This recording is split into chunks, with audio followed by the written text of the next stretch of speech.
Now this meeting is being live streamed. Oh my goodness. Yay. Welcome everybody. Welcome. Hello. Hello.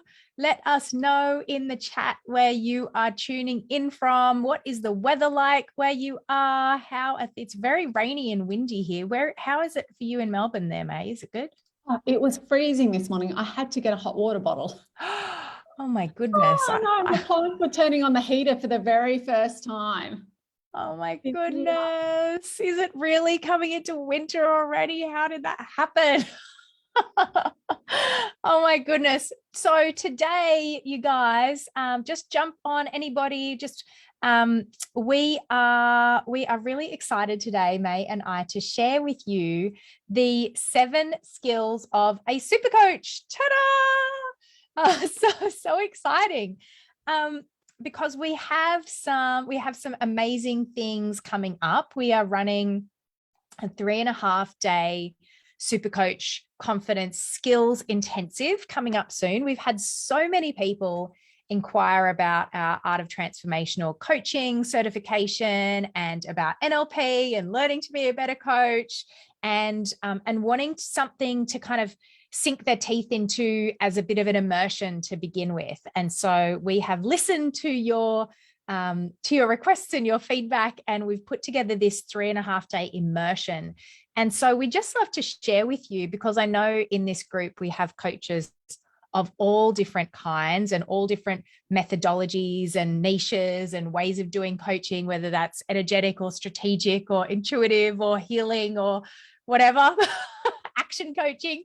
So many different types of coaching, Mei, isn't there? So many different types. Yeah. So many different types. And there's so many different ways, and they're all really valid, they're all really valid. And that's what I love about what we're building here with SuperCoach, is this kind of inclusivity and an inspiration to upskill, right? It's like, hey, let's include everybody from wherever you're at in your level of skill. And if we're professional coaches, let's continue to grow our skills. So, like we've both been coaching for a really long time, Mei, haven't we? So long. Let's not talk about it. Reveal our ages.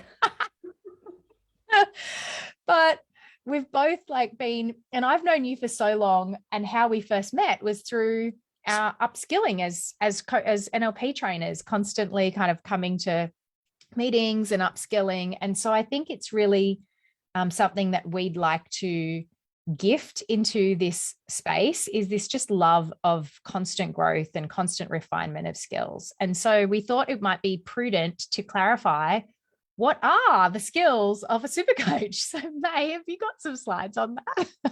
I have indeed. All Yay! right. Yay! So the 7 super coach skills, and it's not showing properly. It's doing some kind of half page thing. Oh, that's weird. Let's see. Is it working?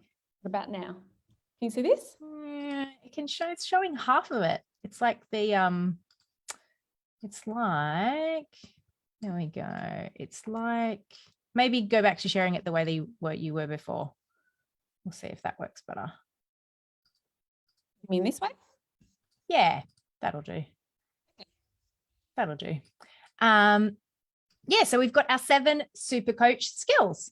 So would you like to talk about what these seven skills are, Mei? Because I've been talking for a bit.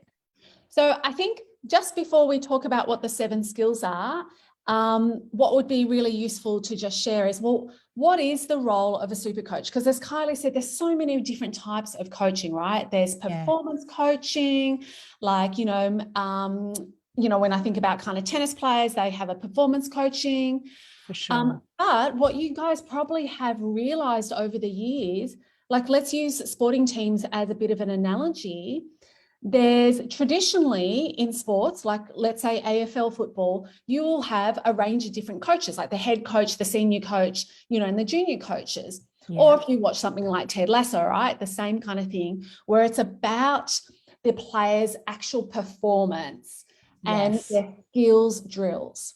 Now, I don't know if you've noticed over the past few years, But the football world or the sporting world has been bringing in mindset coaches as their team's super weapon. Yes. Yes. Chen sent me an article on this just yesterday. I'm going to put it in the comments below when we get off this live stream. I was like, oh my God, this is so cool. Yes. Right. So the Richmond Football Club here in Melbourne has a super weapon, which is they have a mindfulness coach. Yes. A super coach, if you will. Yes, a super coach, right? And so a distinction I want to make right now is the kind of coaching that you will come and learn from the SuperCoach Collective Academy here at My Own Coach with Kylie and I is we want to make this distinction that we are highly committed to developing what we call transformational coaches. Yes. Right? And so I love this analogy that Kylie talks about, right? Where if you're with transformational coaching, what we're doing is second order change, which is different from first order change. So first order change is, let's imagine if you are a caterpillar. This is a great metaphor for Kylie Ryan. Let me see if I can pull it off. Do it. First order change would be to give, and let's say you want the caterpillar to go faster, right? First order change is putting the caterpillar on roller skates and go, just roll faster. But you can only get so far with first order change. So this is going to be brilliant for all of the business and strategic coaches where you've been telling your client what they need to do to get different results in their business, yet something is stopping the client from doing the doing. They're resistant. Yeah. And so this is where the transformational coach, if you're trained as a super coach, you get trained as a transformational coach, where you help to facilitate the client undergo a transformation, just like the caterpillar undergoes a transformation and becomes the butterfly, where after you've gone through that transformation and become a butterfly, you can never go back to being the caterpillar again. Amen. Amen, sister. And I think the interesting thing about, I've been thinking about this is like, because, you know, I've heard you say before, sometimes like first order change could be like moving the chair, moving the chairs on the Titanic. And it can sometimes feel like that. It can sometimes be like, oh, hey, just fix this or just band-aid that. And it's not actually solving the deeper, really core issue. And I think it's like, sometimes that's the case. And sometimes just getting some strategic help is exactly what someone needs. It's like, they just need, hey, just give me the shortcut. Tell me the answer. Tell me what I need to do to get from here to here.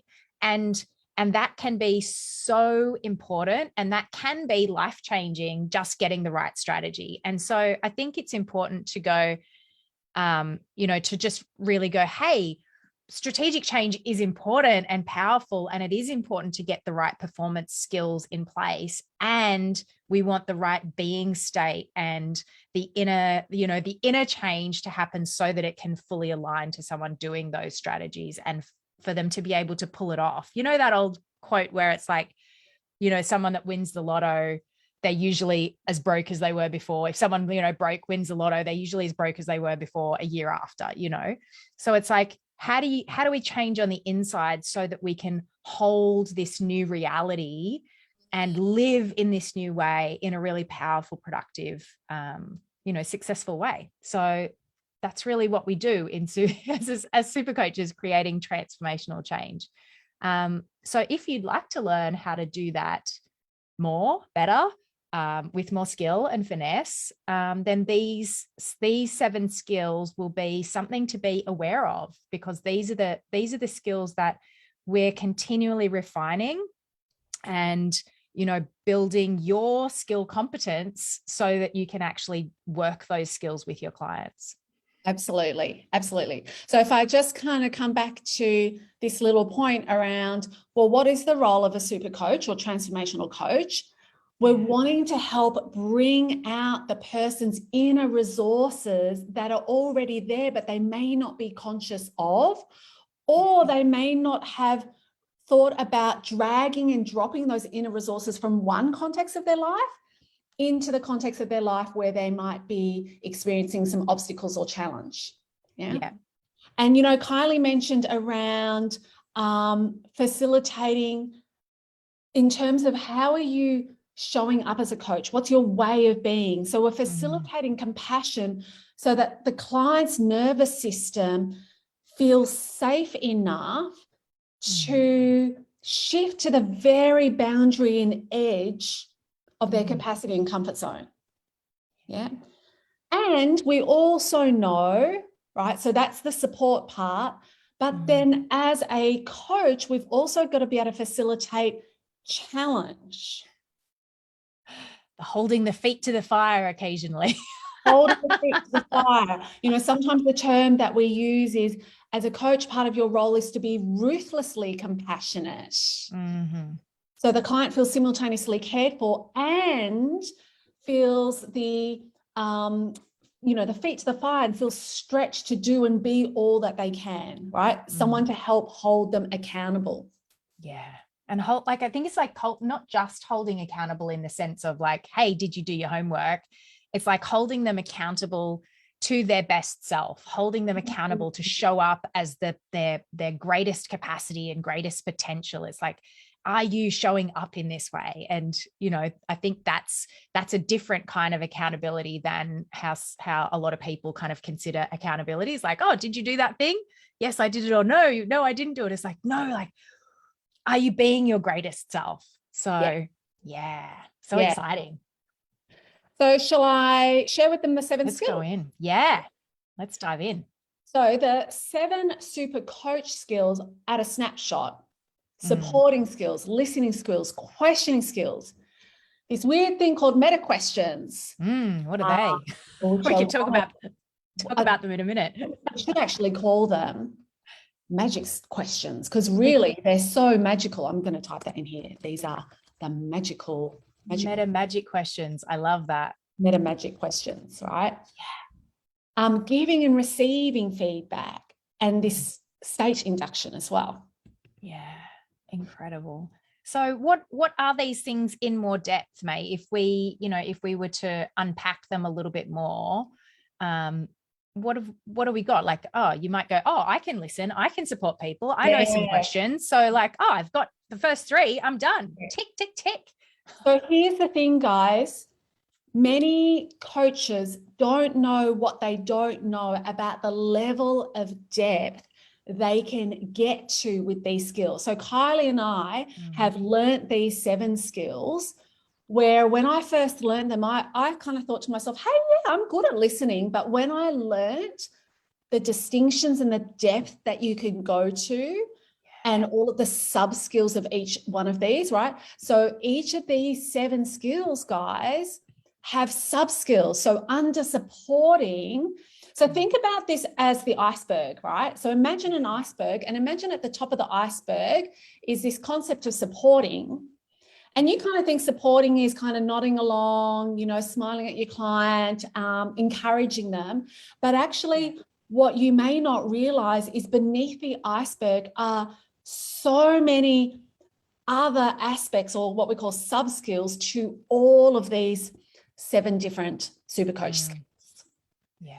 Right. It's like so many, like, I think there's not just like the things that you see on the surface that might be like showing up on time or nodding along or having like soft, compassionate eyes, but there's like the internal belief systems and value systems within the coach, the presuppositions that they're looking through, that really, it's almost like that's the invisible secret sauce that makes it look so seamless when it happens. Like, oh, they're not even doing anything, they just showed up, and oh my God, how is that kind of change happening? Why don't I get that change with my clients?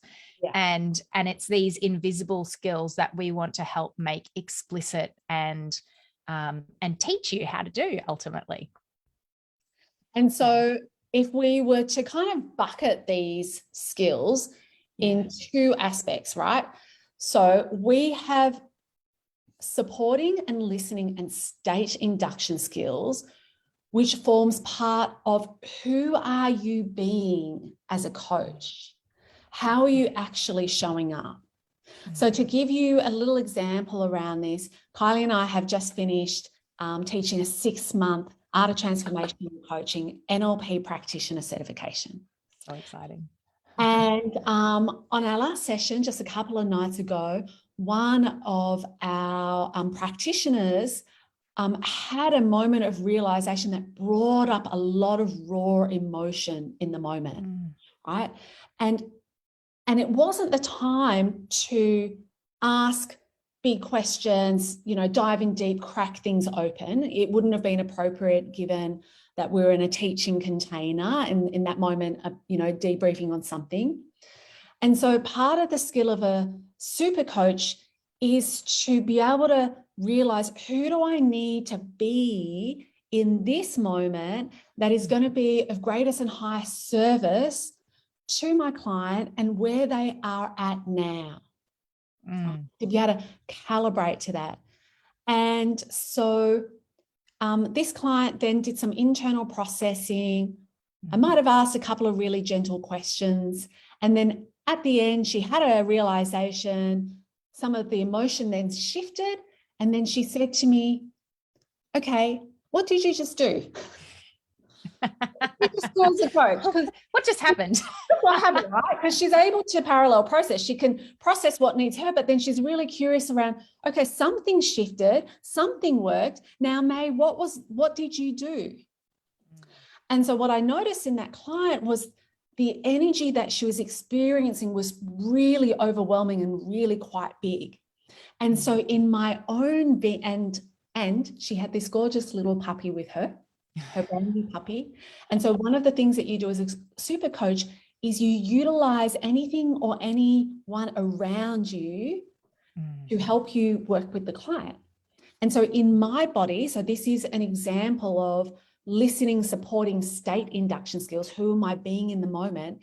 In my body, I took the emotion that she was working with, which was overwhelmingly, was this experience of love, right? But overwhelmingly love.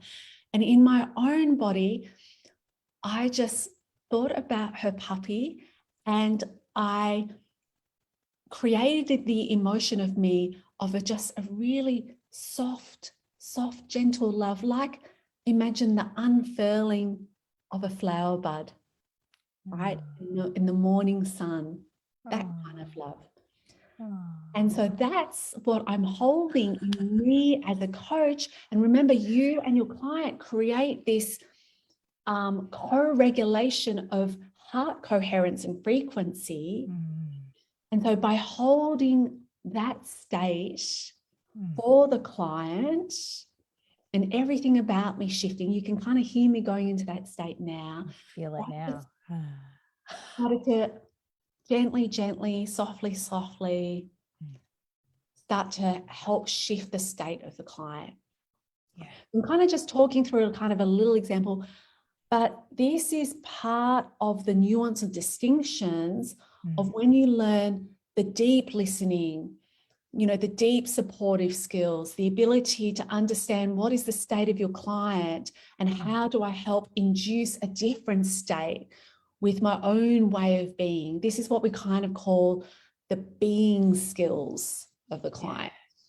Yeah, I love that. And it's funny, as you're saying that, I was reflecting on the times where I've spoken to, you know, some of my awesome business coach friends, of which I have many. Shout out to all my business coach friends. And one of them said to me, he's like, oh, I just don't like it when my clients cry. Oh, I don't know what to do. I just don't know what to do when my clients cry. And so that's the, you know, this is the skill set that allows you to easily handle and easily work with and utilize a client's emotion, whether it's a really intense positive emotion or a really intense, you know, grief or sadness or frustration or whatever it is, so that you can, it's almost like martial arts or jujitsu. It's like, you know, how you've got to work with the energy of, I'm not a martial arts expert, but, you know, like a punch comes and you've got to either move out of the way or, you know, work with it or take it and then give the energy back. I think that that's one of the greatest skills that makes for a super coach in terms of the nuance and the softness and the smoothness of the coaching session, that when you don't have these skills of being able to just handle and dance with and utilize whatever comes into the session, whether it's emotion or, you know, an interruption of a puppy or the postman at the door or whatever it is, you know, if you're not able to adjust and dance with whatever's happening in the moment, you could feel like, oh, there was this interruption and it broke my flow, or we didn't get to do that thing because they got really upset and they cried. I didn't know what to do with it. They just weren't following the structure, the strategy. So they're uncoachable. And it's really 9 times out of 10, it is really not about an uncoachable client. Yeah. If your client is showing up, they are coachable. What it means is that there might be a skill gap in the coach to be able to show up and really handle whatever the client is bringing. And that's a part of those being state skills that Mei is just talking about. It just really allows you to handle whatever comes into the coaching session, and whether that is a one-on-one coaching session or a group coaching session. Because in this example, there was 25, 30 other people on the line. So it was a group coaching container. So I think sometimes people think, oh, I don't need to learn these one-on-one coaching skills because I run a group coaching mastermind or I run a training. So I don't need to learn these things. It's like, that's beginner skills. I'm already past it. But learning these skills gives you so much finesse, nuance, mastery to be able to deal with whatever comes your way, whether it's in a one-on-one, you know, VIP session or as a group coaching kind of facilitating session. You know, so a couple of things on that. Kylie and I have between us, you know, more than 30 years combined experience in coaching and training.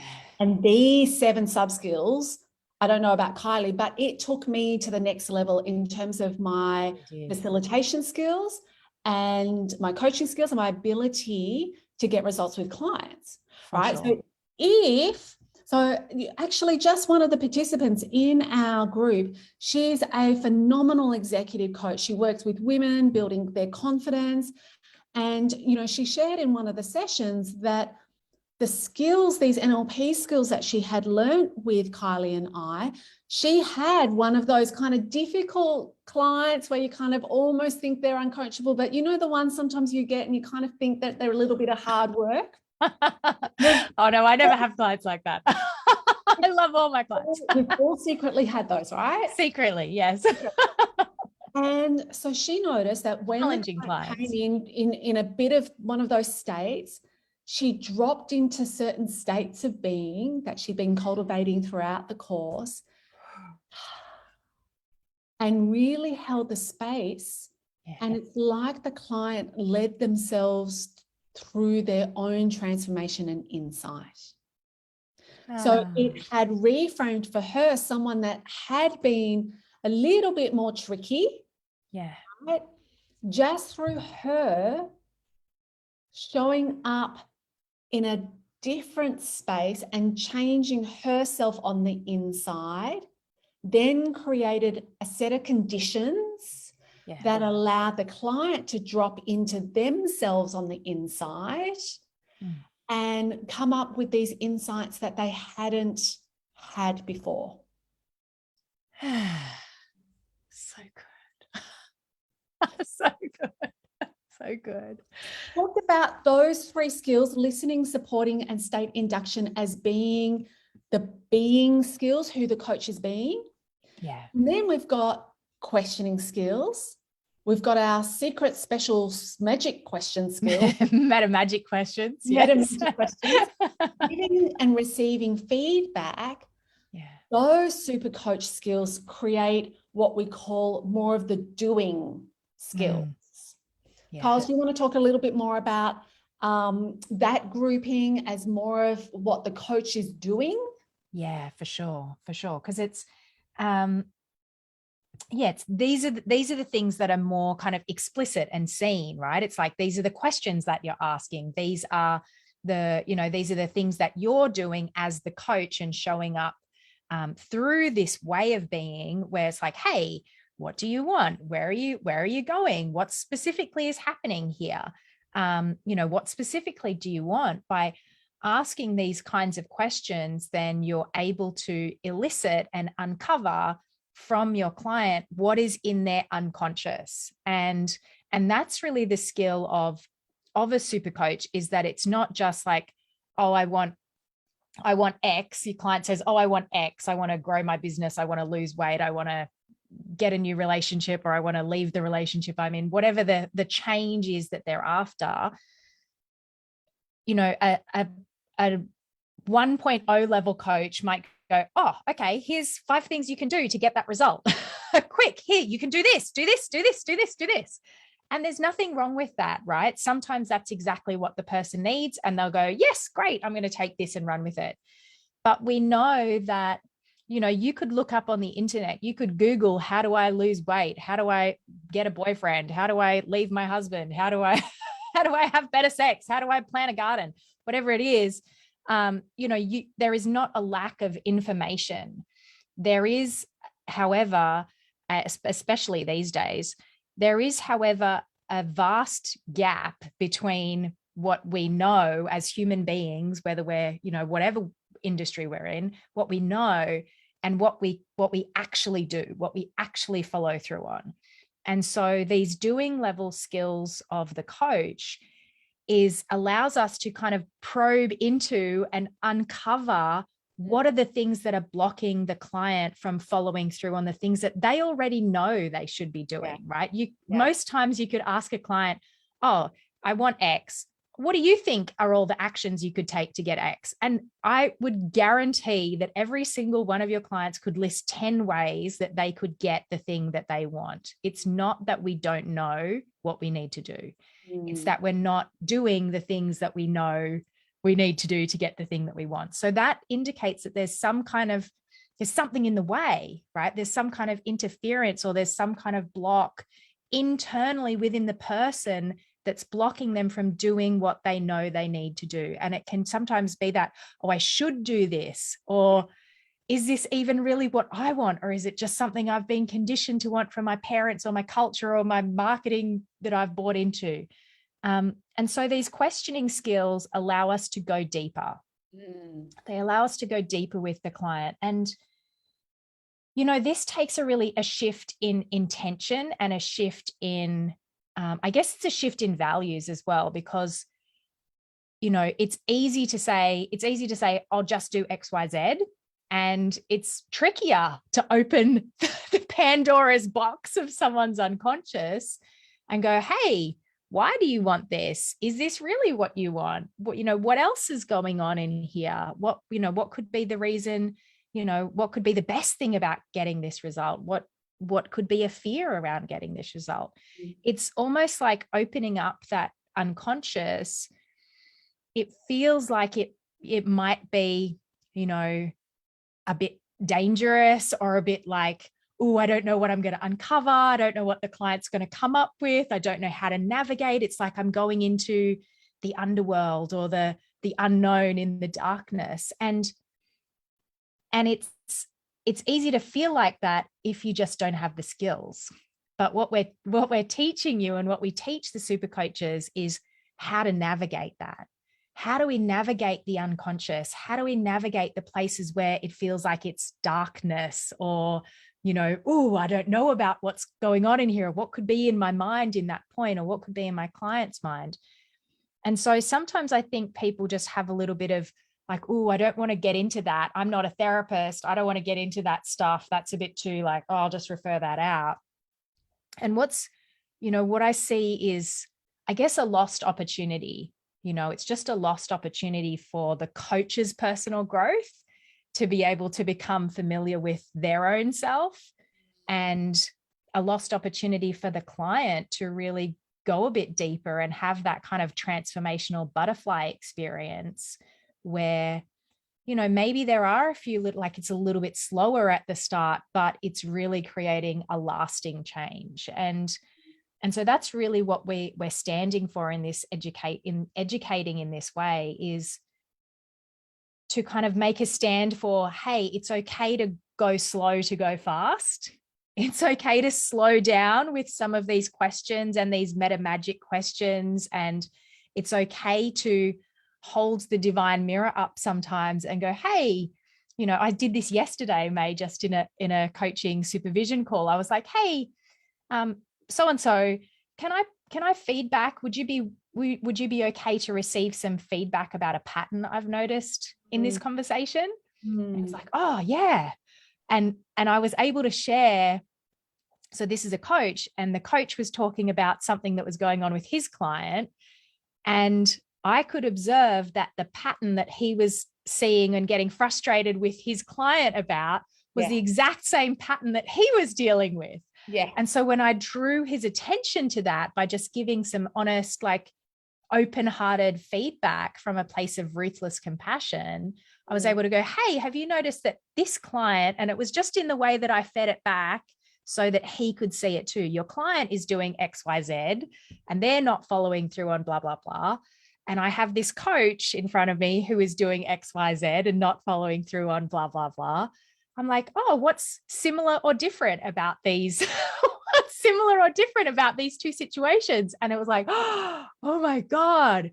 And that's the moment of insight where a new neural pathway forms, right? It's like the aha moment of like, oh, now I see something new. I can't unsee that. You know, he'll never not be able to see that pattern when it shows up in his life and in his clients, because now he sees it at a deeper level. And that's the power of asking questions, of asking meta magic questions, and being able to have the insight to give powerful feedback, and also to be able to yourself receive feedback and then, you know, offer and teach your clients how to receive feedback as well. So much gold, so much gold there. I'm not sure if that's what you thought I would say, but that's what I said. I think just to kind of summarize something that Kylie talked about in terms of how the questions, so asking the question is what the coach is doing. Yeah. But how they ask the questions, right? And the space that they're holding inside their body as they ask the question is who the coach is being. So who the coach is being, what the coach is doing, and both of those helping the client to go deep inside, shine the torch in the darkness, right? And so let's use that as a metaphor, you know, shining a torch in the darkness and realizing that as they shine the torch then illuminates the hidden treasure. Yeah. So think about Aladdin, the hidden treasure. The hidden treasure of a new insight or a resource. And this is then the catalyst for the transformational change, because when you shine a torch and you illuminate the hidden treasure, that's what sparks the instantaneous change within that then creates the transformation. Transformation comes from the inside out, not from the outside in. Yeah. Inside out change. Yay. And it's like, you know, I think the power in that is inside out change is sustainable. Inside out change is inherently holistic because it's coming from within. It's coming from the deepest yearnings and desires of the person. It is intrinsic within the person. So, you know, you don't need to motivate yourself or kind of muster up the energy to do the thing, because it's an expression of an intrinsic or innate desire that is emerging from within the person. And so, you know, if you find that your clients are struggling with motivation, or they're not following through on the strategies, or they're not, you know, doing what you're telling them to do, then chances are there might be just a mismatch between the strategy and their genuine intrinsic desire or there might be some kind of internal unconscious block that is just causing them to kind of shy away from doing the thing. And so, that just takes a little bit of inquiry through questions, questions and magic questions to uncover what's inside. Yeah, so good. I see you, Chris. You said you're loving this conversation. Thank you. Thank you for joining in. So great to have you. So I think we're going to be doing some more of these kind of live conversations and leading up to this next skills confidence certificate, which is just like a little mini certificate of, we're going to give you some really great foundational skills in this 3.5-day intensive. So if you're new to this kind of coaching, right, you might be a great coach in other types of coaching, but if you're new to this type of coaching, this will be a really great place to start. And also, if you're already like, oh my God, yes, I love this. I already have some NLP or some other type of transformational coaching, some spiral or something else under my belt, this will be an awesome refresher and some insights from Mei and myself that can go a bit deeper into some of the things that you've learned. Like so many times, Mei, when I've sat and resat a training or worked with a different trainer doing the same training, and it's like every time I go and learn from an expert, there's always something, some nuance, some new development, or some subtle, shift that I can pick up that helps me to become a better coach. And so, we just invite you, if you're curious and wanting to become a better coach, then, look out for the details on this. We're going to be dropping them in soon. But in the meantime, I'd love to hear, what's the key takeaway for you? What skills do you think you might already have some good practice in? And what are the skills that you'd like to develop further out of these 7 skills? What are the ones you think you already might be pretty good at or have some skills in? And what are the ones that you'd like to develop further or get better at? I'd love to hear in the comments below.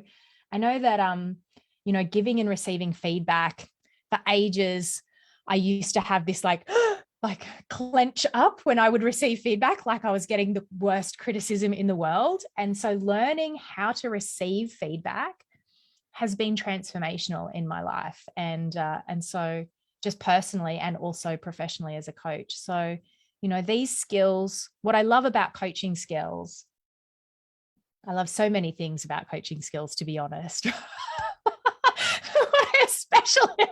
I especially love about learning coaching skills is that they're really like life skills, their communication skills, their self-leadership skills, their emotional healing and personal growth skills. So, even if you're not doing one-on-one coaching each day and you just want to become a better coach, to be a leader, to be a manager, to manage your team better, to be a better parent, all these skills can help you in all of these areas.